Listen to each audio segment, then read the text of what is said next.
Hi friends, అందరికీ నమస్తే. Welcome to our YouTube channel. మనము ఇంతకుముందు వీడియోలలో బ్రిటిష్ కాలం నాటి అమలులో ఉన్నటువంటి చట్టాల గురించి మనం తెలుసుకోవడానికి ప్రయత్నం చేయడం జరిగింది. వాటికి బదులుగా మన భారత ప్రభుత్వం జూలై 1, 2024 నుండి కొత్తగా 3 న్యాయ చట్టాలను అమల్లోకి తీసుకురావడం జరిగింది. క్రిమినల్ ప్రొసీజర్ కోడ్ సిఆర్పిసికి బదులుగా భారతీయ నాగరిక సురక్షా సంహిత అనేటువంటి బిఎన్ఎస్ అనేటువంటి చట్టాన్ని జూలై 1 నుండి అమలు చేయడం జరుగుతుంది. ఇంతకు ముందు ఉన్నటువంటి సిఆర్పిసిలో 484 సెక్షన్లు ఉంటే ఇప్పుడు ప్రస్తుతం భారతీయ నాగరిక సురక్షా సంహిత బిఎన్ఎస్ చట్టంలో వాటిని 531 సెక్షన్లుగా మార్చడం జరిగింది. ఈ బిల్లులో మొత్తం 177 నిబంధనలను మార్చడం జరిగింది. 9 కొత్తగా సెక్షన్లను చేరుస్తూ దాంతోపాటు 39 సబ్ సెక్షన్లను కూడా చేర్చడం అనేది జరిగింది. ఈ బిఎన్ఎస్ చట్టంలో 35 నేరాలకు నిర్దిష్టమైనటువంటి సమయాన్ని కూడా కేటాయించడం జరిగింది.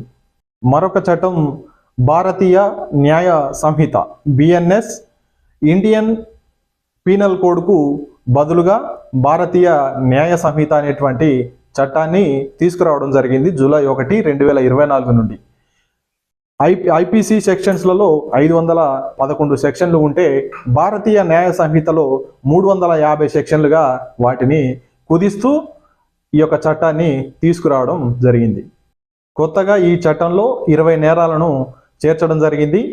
దాంతోపాటు 33 నేరాలకు కఠినమైనటువంటి శిక్షలను కూడా విధిస్తూ దాంతోపాటు వాటికి సంబంధించినటువంటి జరిమానాను కూడా ఈ యొక్క బిఎన్ఎస్ చట్టంలో పెంచడం అనేది జరిగింది.